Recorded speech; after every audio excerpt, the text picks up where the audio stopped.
Vamos lá, pessoal. Então vamos para a segunda parte agora do nosso vídeo. Nessa parte a gente vai falar um pouco sobre os desdobramentos do aquecimento global. Ou seja, o que o aquecimento global já está trazendo e pode agravar, né? Que efeitos podem ser agravados por essas médias mais altas. Vamos lá. Vou seguir aqui a gente vai seguir essa ordem, tá? Então a gente vai falar primeiro do derretimento das geleiras,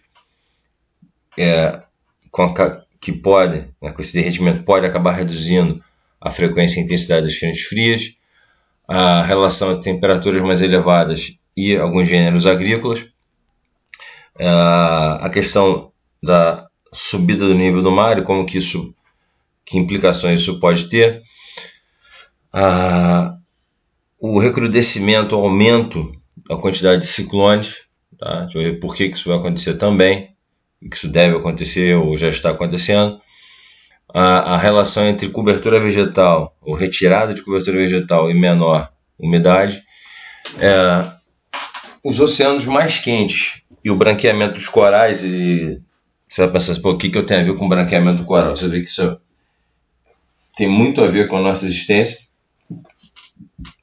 e, em última instância, a acidificação dos mares, já que boa parte do dióxido de carbono e outros gases de efeito estufa que não vão para a atmosfera acabam se acumulando no mar. Ou seja, é meio se correr o bicho pega, se ficar o bicho come, né? Como diz o ditado. Então vamos lá. Então aqui, essa imagem, essa e muitas outras que aparecem, né, dos ursos polares, a gente sente pena dos bichinhos que estão cada ano que passa com menos gelo, com menos área congelada, e são muitas as cenas de vídeos e imagens, de fotos que mostram ursos nadando para chegar numa área de terra firme não conseguindo chegar, e isso mostra também a dimensão ecológica, né? A dimensão que afeta a biodiversidade, que afeta mais fisicamente uma fauna muito específica, que é essa fauna do Ártico, em especial, né, que está sofrendo os efeitos já desse aquecimento.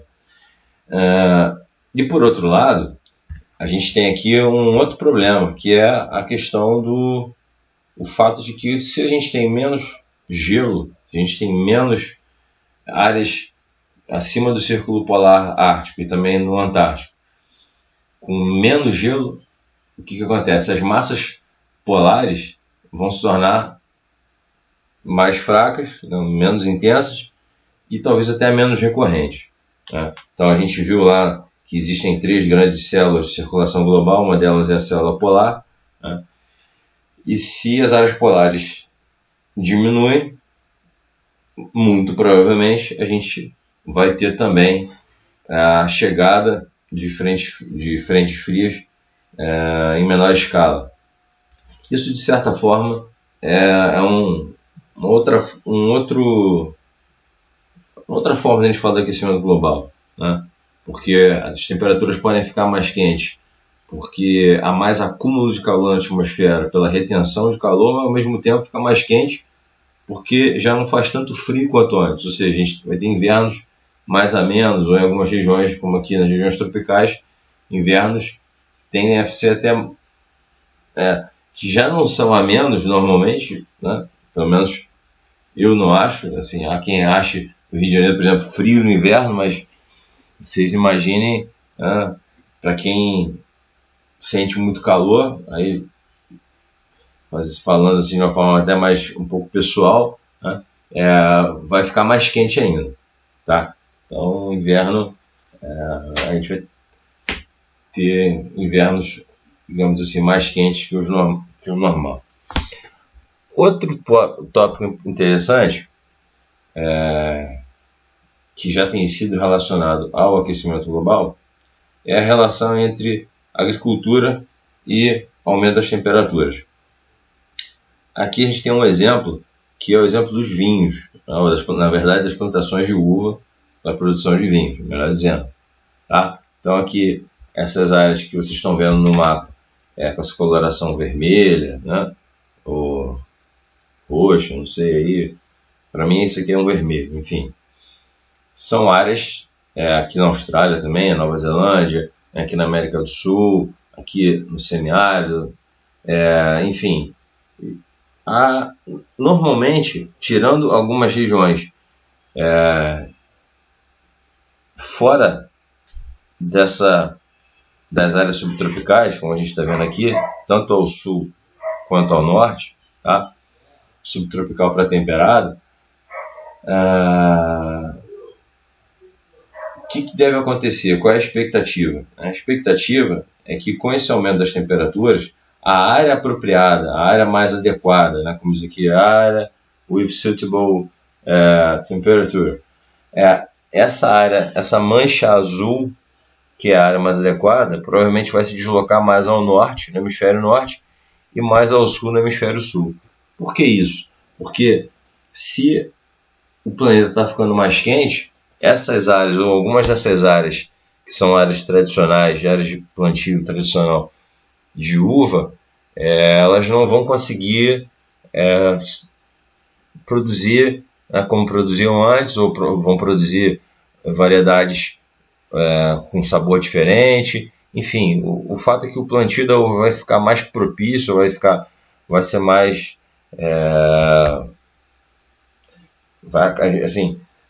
muitas dessas áreas que hoje são áreas tradicionais talvez não sejam tão interessantes no futuro. E isso pode se aplicar a outros cultivos que dependem de temperaturas mais amenas, por exemplo, o café. O café normalmente é plantado em áreas, aqui no Brasil, por exemplo, em áreas acima de 1.000 metros de altitude. São áreas que têm um clima já tropical para tropical de altitude, não são tão quentes no verão, tem um inverno um pouquinho mais ameno. Essas áreas também podem ser afetadas. Essas temperaturas aqui ficam mais quentes. Talvez quem planta café tem que plantar café um pouco mais acima, né? E talvez isso não seja possível, nem sempre vai ser possível, ou isso vai ser feito às custas de desmatamento, né, de áreas que talvez estejam até preservadas. Enfim, complica a coisa, né? A coisa fica mais complicada. Os ciclones, né? O que a gente pode falar sobre ciclones? O ciclone em si é um evento natural. A gente viu que é um fenômeno climático que se forma em áreas de baixa pressão e mares com temperaturas elevadas.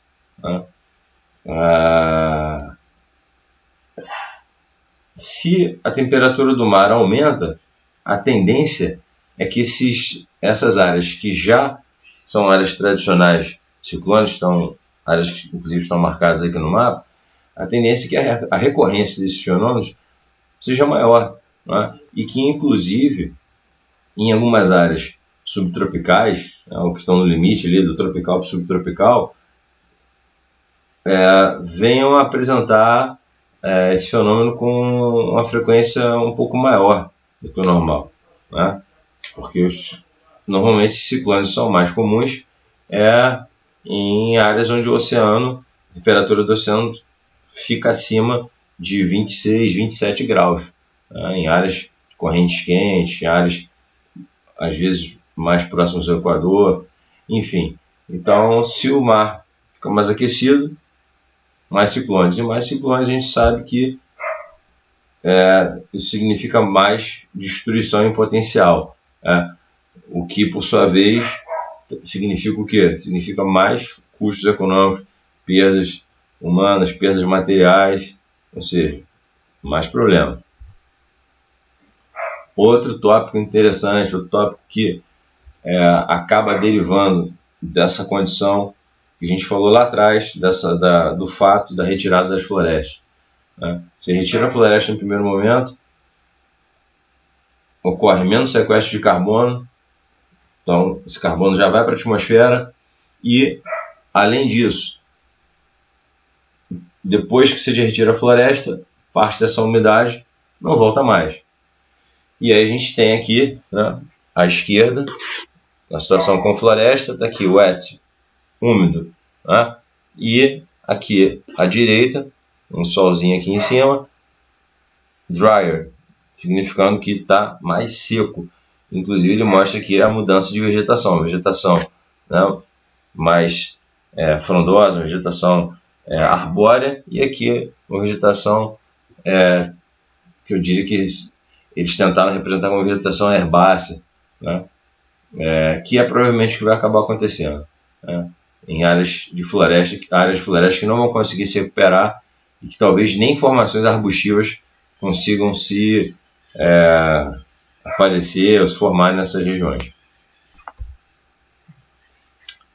O aquecimento global também está elevando o nível dos mares. Tá? Então esse gráfico aqui mostra, pega como ponto de partida do ano de 1880 e a linha vem só subindo até 2017, com uma estimativa aqui de subida de 24 centímetros, a média. Tá? E o que isso tem a ver com a gente? Né? O que isso afeta a gente? Bom, peguei aqui uma matéria do Guardian que mostra, que fala o seguinte: a ascensão dos mares, né, na água dos oceanos, pelo aquecimento global, pode custar trilhões de dólares. Que depois vocês podem ler com calma. Eu coloquei aqui uma parte da matéria. É óbvio, né? Se a gente parar para pensar que boa parte da ocupação dos mais variados países do mundo, a população da boa parte dos países do mundo,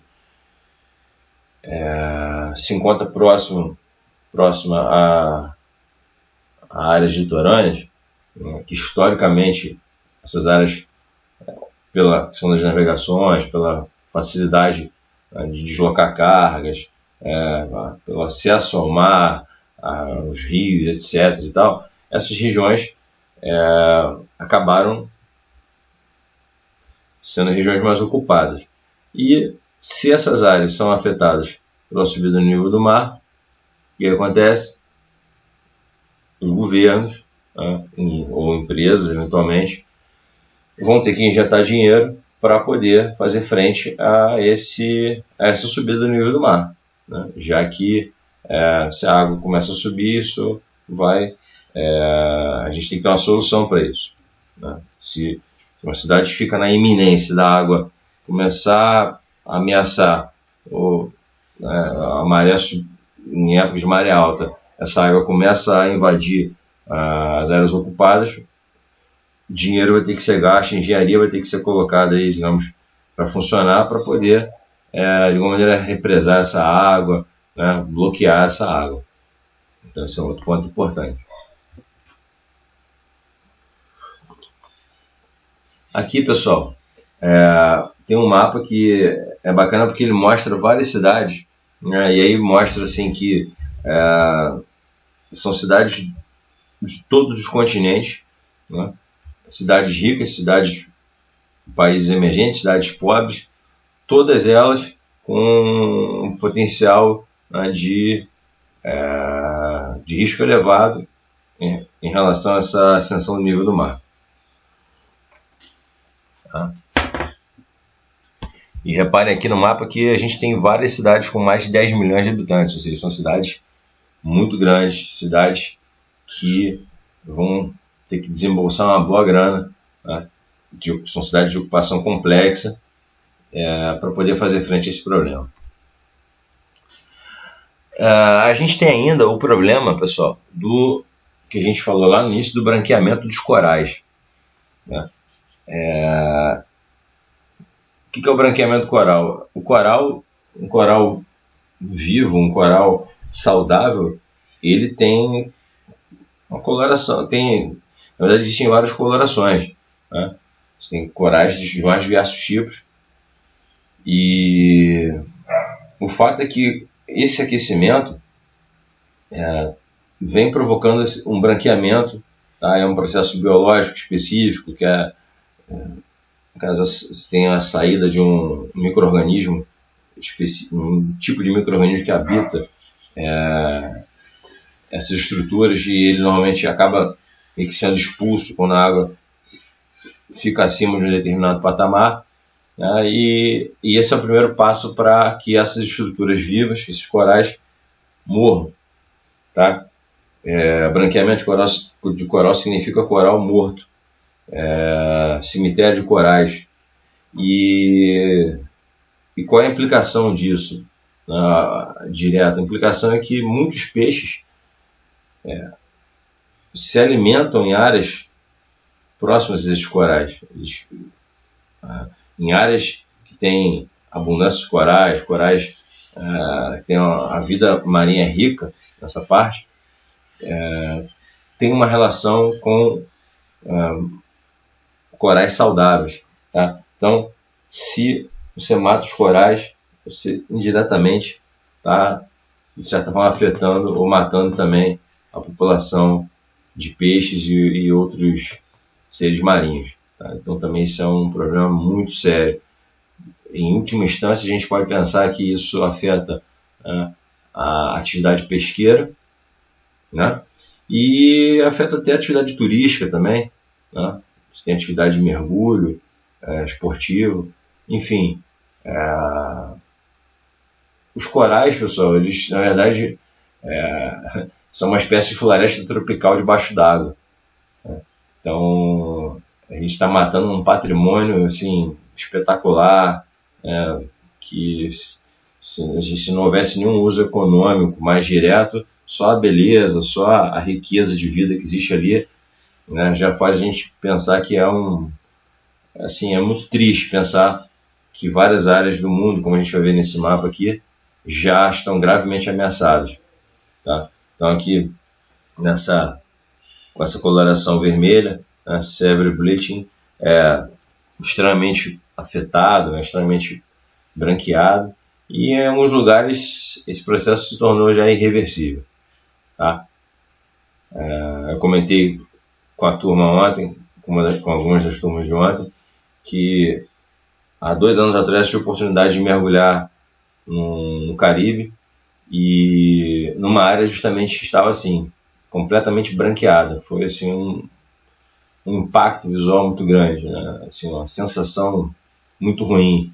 Parecia que eu realmente estava num cemitério, assim, sem vida, tudo branco. Né? E um lugar assim, espetacular, água linda quando você você pula, quando você mergulha, é uma tremenda decepção, né? E uma tristeza por toda aquela vida marinha que se perdeu.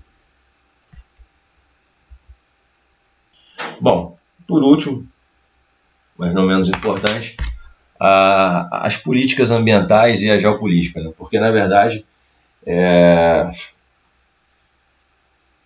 com quanto a gente saiba que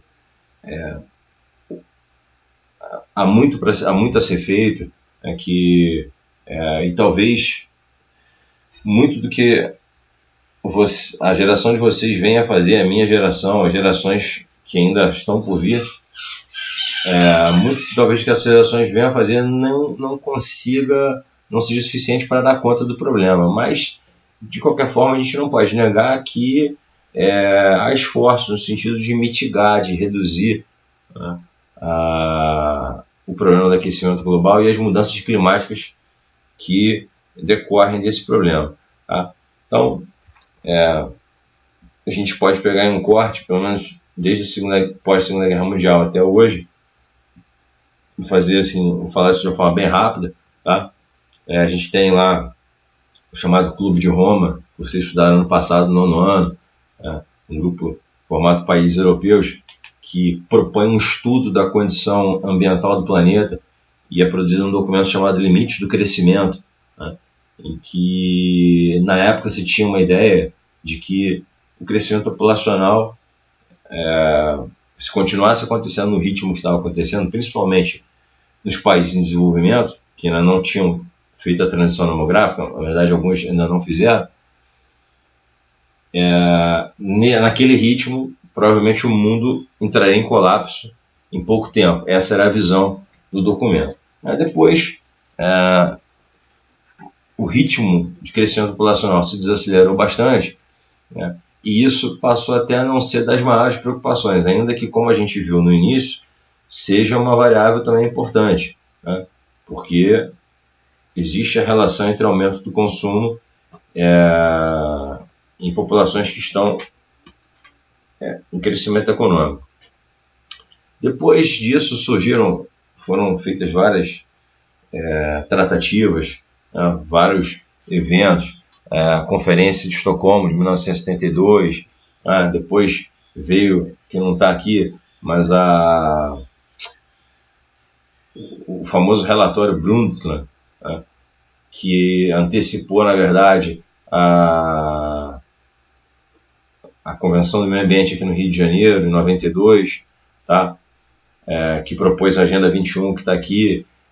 Nesse relatório que eu mencionei, que é mais conhecido como relatório Nosso Futuro Comum, saiu o conceito de desenvolvimento sustentável, que foi um avanço interessante, ainda que haja uma série de críticas, que se diga que essa ideia de desenvolvimento sustentável é balela, porque no capitalismo você não consegue, né,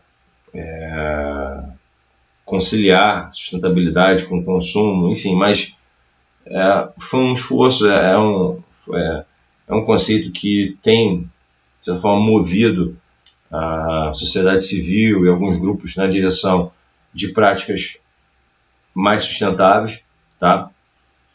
E depois veio a Rio+10, a Rio+20, o protocolo de Kyoto, ainda no final da década de 90, que também foi interessante, foi importante, porque no protocolo de Kyoto houve um acordo entre diversos países no sentido de reduzir drasticamente as emissões de gases de efeito estufa, tá?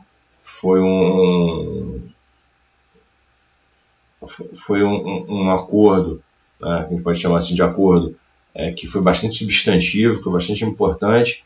Desse protocolo de Kyoto, do protocolo de Kyoto saiu uma ideia, um conceito chamado de Mecanismo de Desenvolvimento Limpo, MDL, que criou a lógica, a ideia dos créditos de carbono, que seria aquela coisa, você, país X, está em crescimento acelerado e esse país X não quer abrir mão das suas emissões de carbono. Então ele compraria créditos ou compraria o direito de emitir carbono, emitir CO2 e gases de efeito estufa de um país que se comprometeria, ou que venderia essa possibilidade, que não deixaria de emitir em favor desse outro país. Enfim, então surgiram alguns mecanismos, algumas ideias para tentar amenizar o problema nesses encontros. Tá? Aqui tem alguns slides falando sobre isso. O Acordo de Paris, que é o acordo mais recente, que teve como tônica a saída dos Estados Unidos e agora talvez o retorno, ao que tudo indica, né? E para fechar, pessoal, eu quero falar um pouco sobre o que se fala, a relação que se estabelece entre geopolítica e aquecimento global. Tá? Essa imagem, pessoal, é uma imagem assim, emblemática, uma imagem que é recorrente, sempre aparece, apareceu até no Enem, não desse jeito, mas mostrando a região da Groenlândia. Tá? Então, na verdade, aqui em destaque o Polo Norte, né, no meio, e a região ártica, a Groenlândia aqui nas proximidades. Se vocês olharem bem para as duas imagens, 84 e 2016, vocês vão perceber que existe uma clara redução do gelo, da capa de gelo, em 2016 aqui no setor noroeste, principalmente. Noroeste e sudoeste. Só comparar aqui as duas imagens, vocês vão perceber que tem muito menos gelo em 2016 que em 84. Consequência disso? Uma das consequências, por exemplo, diz respeito a rotas marítimas. Desculpa, pessoal. Por quê? Porque boa parte da carga europeia, que sai do porto de Roterdã, por exemplo, do porto de Hamburgo, dos principais portos europeus, tradicionalmente faz um caminho que circunda aqui a Europa, passa pelo sul da Europa, entra pelo Mar Mediterrâneo, né, Canal de Suez, Mar Vermelho, vem descendo, dá a volta para chegar aqui no outro lado do mundo, na China, por exemplo. Tá? Então, é um caminho bem mais longo desse caminho que pode ser aberto, que já é real, que já funciona, pelo Estreito de Bering, aqui passando pelo Oceano Glacial Ártico. Tá? Por quê? Porque a quantidade de dias sem gelo, sem camadas, né, substantivos de gelo, vem só aumentando. Tá? Então aqui a comparação da rota pelo Canal de Suez com a rota pelo Mar do Norte, tá? A distância menor, né? Dá para ver aqui a diferença em quilômetros e a diferença de quantidade de dias para atravessar as rotas. Isso, obviamente, é uma vantagem comercial. Aí é aquela coisa, né? São as contradições do fenômeno, né? Uma das contradições, porque para o comércio, ou pelo menos para o comércio europeu e chinês, há um benefício, né? Há uma economia utilizando, né, no caso de utilizar essa rota. E por último, pessoal, existe também a questão dos hidrocarbonetos, né, do petróleo e do gás natural, que aparecem em larga escala aqui no entorno do Oceano Glacial Ártico. Vocês vão ver aqui, ó, áreas, campos, né, potenciais de petróleo e gás, e nessas áreas sombreadas, aqui nas proximidades da Rússia, vem descendo, aqui perto do Alasca, Canadá, também perto aqui da Groenlândia. E aí, por que isso ganha importância, né, com o fato de se ter menos tempo de gelo? Porque se tem menos tempo de gelo, se a área coberta é menor, então isso facilita a exploração de petróleo, isso facilita a exploração de gás natural. Tá? E então uma região que no passado, né, ou regiões que eram pouco acessíveis ou até inacessíveis, vem se tornando acessíveis. Tá? Isso, obviamente, mais uma vez, movimenta a geopolítica. A gente sabe que petróleo e geopolítica tem, né, tudo a ver uma coisa com a outra. E mais uma vez aí vem uma contradição, né? Porque quando a gente fala em mudança de matriz energética, quando a gente pensa, né, em reduzir o uso do petróleo, ou eventualmente investir até no gás natural, que é menos poluente, né? Mas abre-se uma possibilidade de se explorar um recurso que pode acelerar o processo, ou tornar o problema do aquecimento global ainda maior. Então, mas isso existe, tá? Comentei com as turmas ontem que aqui nas áreas marítimas existe uma coisa chamada plataforma continental, que tem uma extensão média de 200 milhas náuticas, tá? E que muitas vezes os países fazem estudos para verificar se a plataforma, no seu formato natural, né, porque ela tem uma constituição, uma característica, né, digamos assim, uma descida, mas quase que uma extensão natural do litoral, se muitas vezes ela se estende para além das 200 milhas, tá? Antes de chegar no talude e descer para as regiões abissais. Então, o que acontece? Existe um tratado da ONU que autoriza os países a estender essa área de 200 milhas para 350. Tá? E, na medida em que a área de gelo diminui, os países começaram no caso que principalmente a Rússia, começaram a reivindicar determinadas áreas para a exploração mineral. Eu estou falando de petróleo e gás, mas há outros recursos minerais que provavelmente vão ser explorados nessas regiões também. Então, é mais um ponto, tá? A gente pode falar que é interessante lembrar que até algumas décadas atrás o Ártico tinha muito mais a ver com estudos científicos, cooperação científica entre os países, até para estudar o próprio clima, tá? E hoje o Ártico aparece cada vez mais como uma área de exploração de recursos minerais, de uma disputa velada, né? O Ártico, que também já esteve envolvido na Guerra Fria, vocês vão lembrar que aqui no norte da Rússia e no Alasca existiam várias bases, né? Ainda existem algumas bases com ogivas nucleares. Então é uma região que você se revestia de uma dimensão geopolítica, digamos, significativa, essa dimensão, essa importância só aumenta. Tá bom, pessoal? Então, a gente fica por aqui. Tá? É o que eu tinha para falar para vocês sobre esse assunto. A gente falou sobre bastante coisa.